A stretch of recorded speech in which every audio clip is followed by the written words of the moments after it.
नमस्कार, तळोदा वृत्तांकनमध्ये आपलं स्वागत आहे। जर आपण नवीन असाल तर कृपया चॅनलला लाईक आणि सबस्क्राइब करा व बेल नोटिफिकेशन ऑल वर सेट करा। सातपुड्यातील रानमेवा आरोग्याची खाण आजही भुरळ घालतोय। मुलगी प्रतिनिधी रवींद्र वळवी।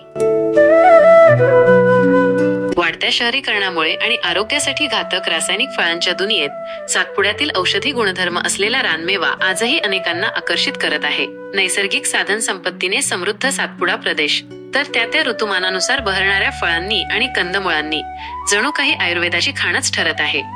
सातपुड्याच्या रानावनात फिरताना विपुल जंगल संपदा दिसते आणि येथील रानमेवा सेवन करणाऱ्यांची प्रकृती व पर्यायाने जीवन समृद्ध होते। उलमे आणि दोन्ही प्रकारचे जांभूळ ही वसंत ऋतूत बहर आणणारी फळे आहेत।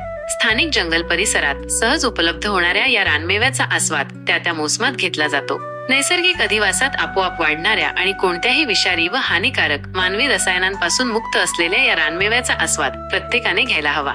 रानमेव्यातील सर्वच फळे औषधी गुणांनी युक्त असून निरामय व नैसर्गिक आरोग्यासाठी आत्ताच्या माणसाने निसर्गाकडे आणि पर्यायाने रानमेव्याकडे वळण्याची गरज आहे। यासोबतच सातपुड्याच्या कुशीतील रानमेव्याच्या वृक्षांच्या वाढीसाठी आणि संवर्धनासाठी वन व कृषी विभागाने लक्ष देणे आवश्यक आहे। सातपुड्यातील प्रमुख रानमेवा आणि त्याचे फायदे। आरोग्यवर्धक जांभूळ। सातपुड्याची विशेष ओळख असलेले जांभूळ फेब्रुवारीच्या सुमारास मोहरते आणि एप्रिल ते जून पर्यंत मोठ्या प्रमाणात उपलब्ध होते। याची चव विलक्षण गोड असून ते आरोग्यवर्धक फळ आहे। गोड आंबटगोड करवंद। वसंत ऋतूच्या आगमनासोबत बहरणारी करवंदे एप्रिल ते जून या काळात पिकून तयार होतात।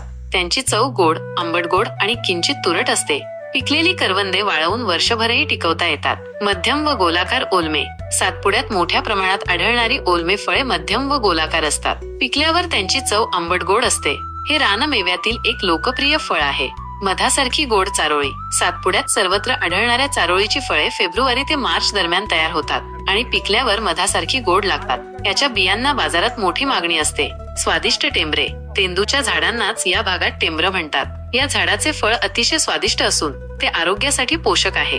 कच्चे फळ तुरट असले तरी पिकलेले फळ गोड असते। तांबणे व खोंदे। खोंदे हे उंबर वर्गातील फळ असून मार्च महिन्यात पिकते। ते चवीने गोड आणि आरोग्यवर्धक आहे।